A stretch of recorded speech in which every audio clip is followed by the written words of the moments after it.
This is a technique no one's ever seen before. Yeah, no, it's just crazy enough to do it.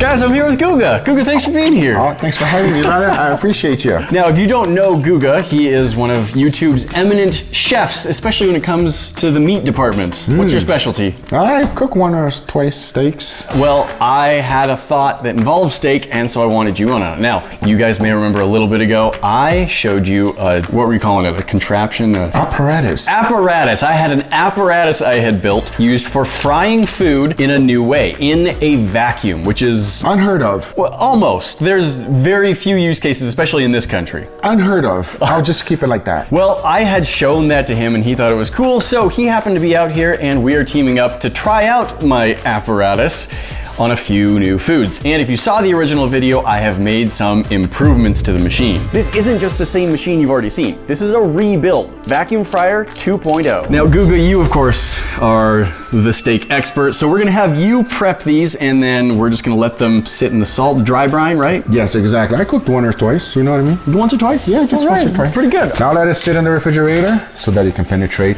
while you show me your apparatus. This is the apparatus. It takes up a counter and a bit of a stove burner. I love how convenient it is for everyone to use at home.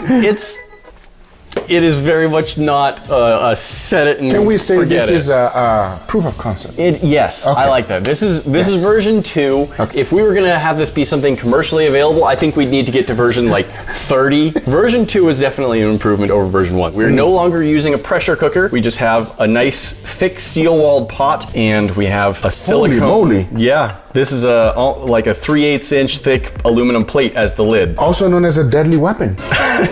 You could. So we've got air comes out of here. Before I had a lot of stuff coming out of the lid. The pressure valve is now in the same line. It doesn't have its own spot. Important safety feature, this is a check valve. So before, theoretically, if a hole had opened up in the airline somewhere, then any moisture in the line could have rushed back in and thrown steam into hot oil. That's bad. No so good. Now I've got a check valve so nothing can rush into the pot from anywhere else in the line. This right here is a thermocouple that goes to the thermometer so we can monitor the temperature. Last time it was on a rigid probe that like was running into the basket in the food sometimes. It caused some issues. Okay. It's fine. We got through it. We made good food and everything is now sealed up with high temperature food grade silicone sealant. So we're not gonna get poisoned, Nick? Well, some people took issue with my using JB Weld to seal things up last time.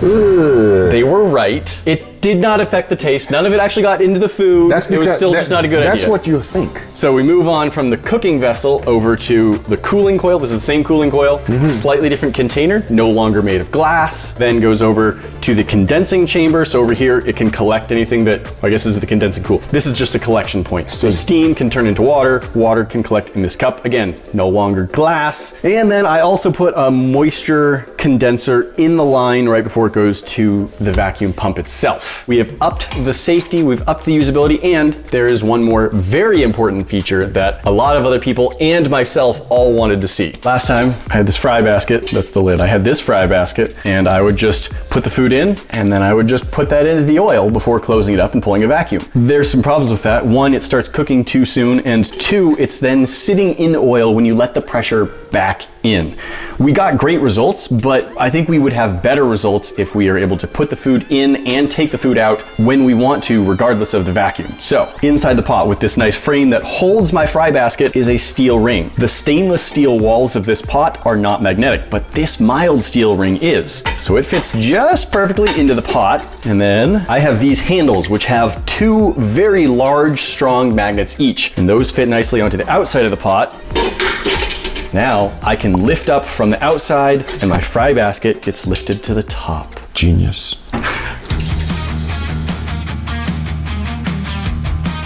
All right, Guga, you like French fries? I love French fries. Everyone likes French fries. So the first thing we're gonna test is French fries. Now, these are French fries that I have prepped in advance. I took the potatoes, washed, peeled, cut them up, washed them off, and then I par fried these, which if you don't know means I put them in cooking oil at a little lower than the temperature you'd usually cook them. Just cooked them until they just barely started to get the tiniest bit of color, took them out, and then I actually threw them in my freezer overnight. So these are still mostly frozen. We're gonna do a comparison test, the regular fryer versus the vacuum fryer, and see. What's your guess? Well, I think that the vacuum fries are gonna turn out better. I did try the vacuum cooked fries in the last video, but at that point I couldn't raise and lower the basket while it was under vacuum. So the fries were like soaking in the oil for a while. I wanna see how much different they're gonna be now that I can just pull a vacuum, then drop it in, then pull it out, and then put the air back in. At the same time, it was your video. You might be biased because I'm gonna tell it how it is. It's true. I'm gonna say it like it is. We need an honest opinion. Oh, don't worry. Sources. You're gonna get it, buddy. Now, while this oil heats up, you've probably noticed over time that I build a lot of different contraptions here on the channel myself, including this vacuum fryer. In order to do that, I am shopping around online constantly for parts and components, and an amazing tool to help me save money while I do that is the sponsor of today's video, Coopert. Coopert is a completely free extension for your internet browser that's your new best friend for saving money and finding immediate deals. And don't worry, it works with all the major browsers, Safari, Chrome, Firefox, Edge, etc. Unlike some other online coupon extensions, Coopert will not inject ads, steal your data, or override other channels' cookies. You just simply download the extension, create a free account, and start saving. And it'll save you money in 3 big ways. It'll automatically find and apply the best coupons at checkout while online shopping. They're connected to over 200,000 online merchants, so you'll be covered anywhere you shop. On top of that, they give cash back rewards from tens of thousands of stores, like those listed here. And that cash can come back to you in as little as 2 weeks in the form of gift cards, PayPal, or bank cards, so it's super easy. Now, my favorite feature is that it'll show you real-time price comparisons, so you'll be able to see where the cheapest option is for the product you want. So that's just money saved instantly. With this, I can cross-shop and compare part pricing for my builds. If I find a component I need, Coopert shows me all the price comparisons and coupons automatically. So this price comparison works on most major shopping sites. You got Amazon, Walmart, eBay, etc. It's pretty fantastic. So go download the Coopert extension and app right now so that you can start saving money on all your online shopping. You can find those links down in the description. Remember, it is free to install.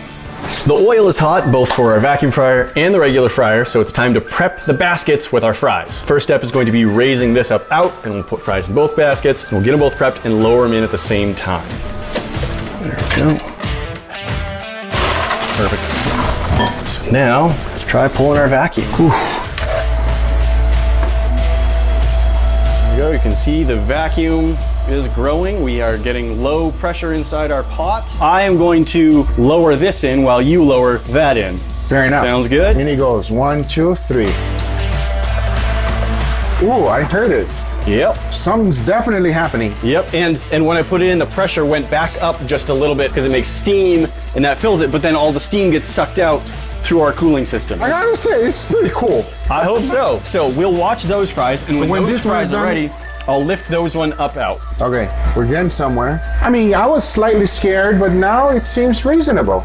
It's a new daunting machine. I get it. It's all right. These look good. I think these look great. Let's pull out all our stuff. You're pulling it out? Trying to. There we go. Yep, and I'm gonna let pressure back in.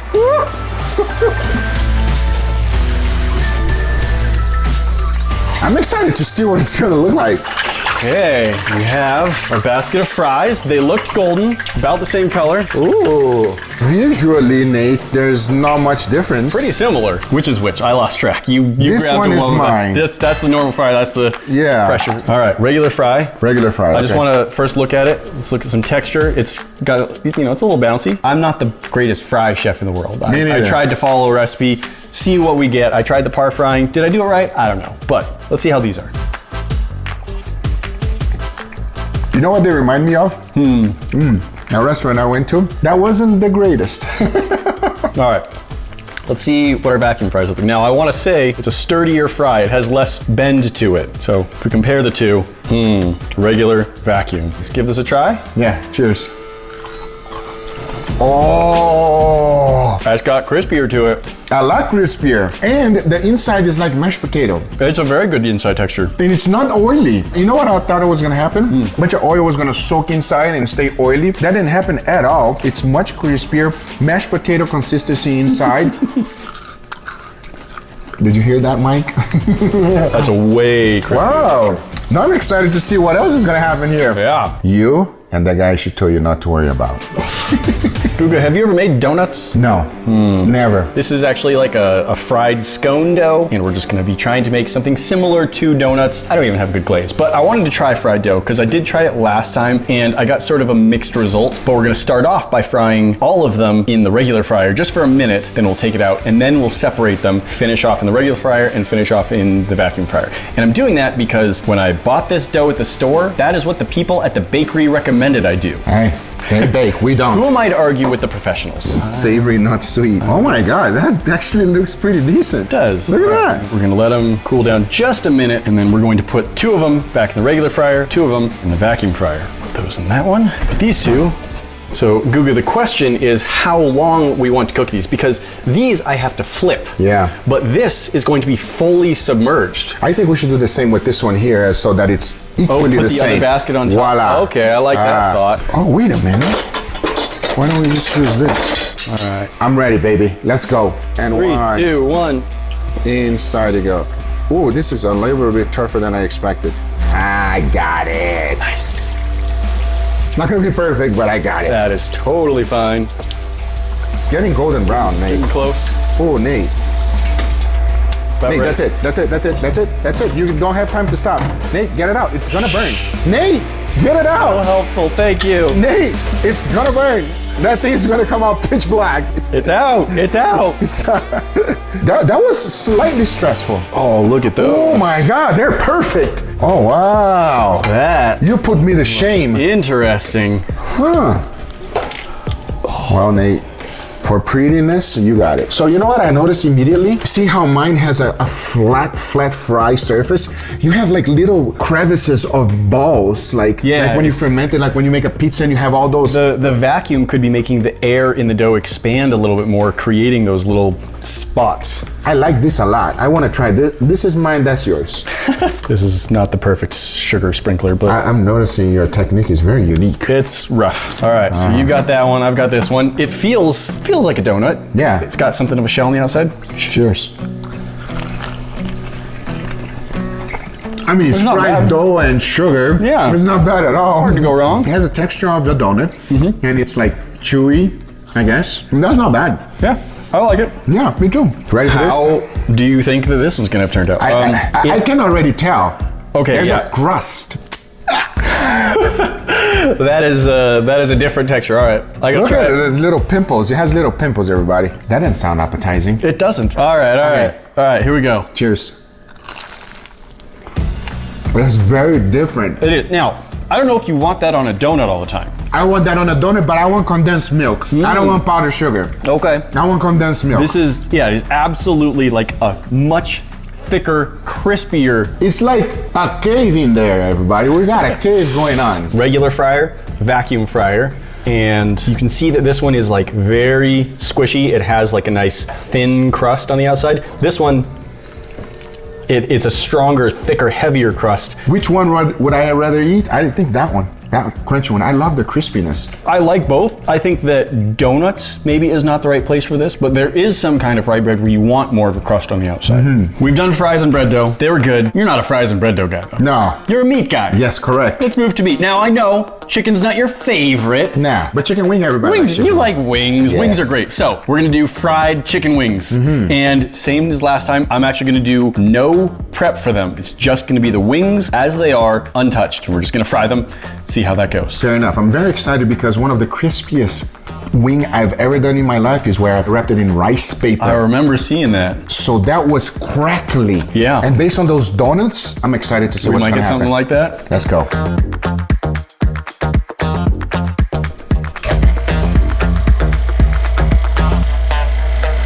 Okay, vacuum is going. 1, 2, 3, down. This one has a little bit of moisture. I'm gonna stay away from that one. Oh la la. Let's be smart. You get to see nothing, camera. Nah, it's okay now. It came down. Both of our fryers sound very exciting right now. Look very cute. We got a plate. Get mine up out. Get my handles on. All right, let's take it out. Yep. Okay, it's fully cooked already, up to temperature. Letting pressure back in. Mine's probably gonna make a lot of noise as steam that gathered on the lid falls in, but we'll see. These are ready to be sauced. Yours is like a box of chocolate. You never know. Exactly what you're gonna get. There's some truth to that. Interesting color. Oh. You immediately notice the difference on them already. They do look different from each other. Yes, one is a balloon and the other one is what you normally would expect. All right. Is it too bad? It's not bad? It's hot. I don't know how hot. Do you have any feelings in your mouth still? Yeah. Cheers. It's hot. It's not too hot. It's hot. I mean, it's good. It's a good wing. It's a fried chicken wing. Yeah. Throw some sauce in here and you're good to go. Okay. Right. The balloon? I want to try one of these that's like ballooned. What? Like they were like the same size going in, I swear. I mean, look at the size of these wings. Looks like they went to a mutation process. Yeah. Well, here we go. Okay. Go for it. Cheers. Cheers. Oh, wow. Instantaneously different. That's so bizarre. Like, I think the skin actually did separate from the meat more. 100%. And so, because it's not dumping its heat into the meat itself, like the skin is just getting crispier and lighter. It's very different. Do you think it's juicier? I don't think it's juicier. I do think that it's crispier and crustier. Definitely. And more crunchy. Mm-hmm. And when I eat chicken wings, that's one of the things that lacks. Yeah. You know, like it's hard to get a good crispiness on chicken. Yeah, because they get soggy. That's why you did your rice paper. Yeah, exactly. Mm-hmm. So I enjoy it. But very cool. Enough about this kind of thing. Let's get serious. Can we try the steak? Absolutely. That's all that matters. If you guys don't know who Guga is, he has multiple cooking channels, and on all of them, he has at times focused quite a bit on steak. You've probably cooked more steak than anyone on YouTube at this point. 100%. Now, Guga, I have cooked steaks before. Not as much as you, but a decent amount. I have never deep fried a steak. No? What do I have to know? Deep fry the whole thing and then wait a little bit and eat it. It's as simple as that. I like that. And I like those instructions. What temperature do you recommend? I would say around 325, something like that, because they are kind of thick. You know what I mean? The most important thing here is a crust. Okay. So forget about the temperature, because if it doesn't cook all the way through, then we can always stick it in the oven to make sure that we got the temperature. Okay. But we don't want to take the crust too much. If not, it's going to be bitter. There's going to be a huge amount of increase of temperature when we take it out. So we definitely want to let it rest. Okay. I would say at least 10 to 15 degrees, it will go up. Okay, yeah. Good to know. And we've got a probe thermometer, so after we take it out, we can monitor the temperature and see if it needs any extra. You ready? I'm ready. I'm excited. Let's go. All right, enough. Let's do this. You ready for your apparatus? The apparatus is, yes, it is ready. This one is gonna go right in there. Gotta be careful with mine. Here we go. Perfect fit. Fits just right in that basket. Get our lid in place. Get our seal for the lid in place. And we start our vacuum. 3, 2, 1, down. Oh, Nate, look, almost.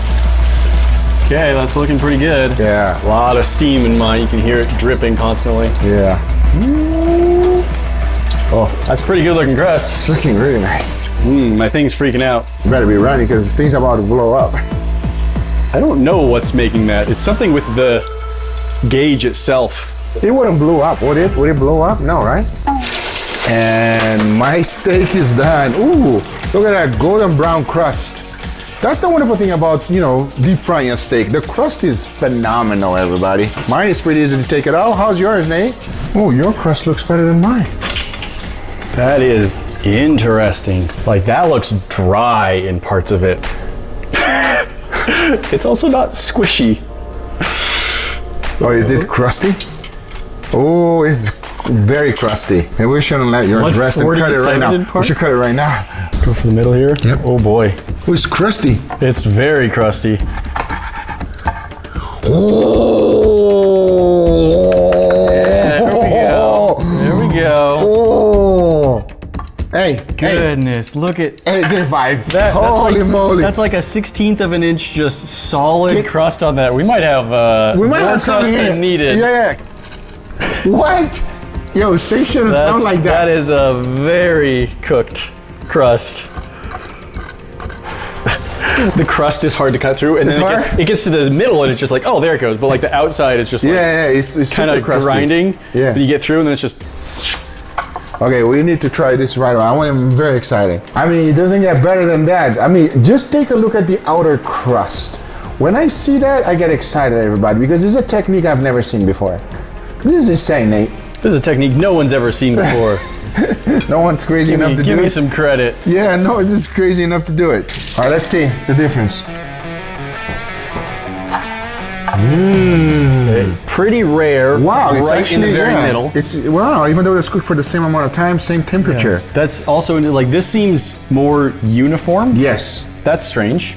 I think what happened is he opened up the pores. Look at how he opened up here. It does have an interesting structure to it. Now, this is a pretty high grade steak, so Yes. like there's a lot of rendered fat spots in it, but like that does seem like it is separated open quite a bit. Yes, this one's a little bit more rare.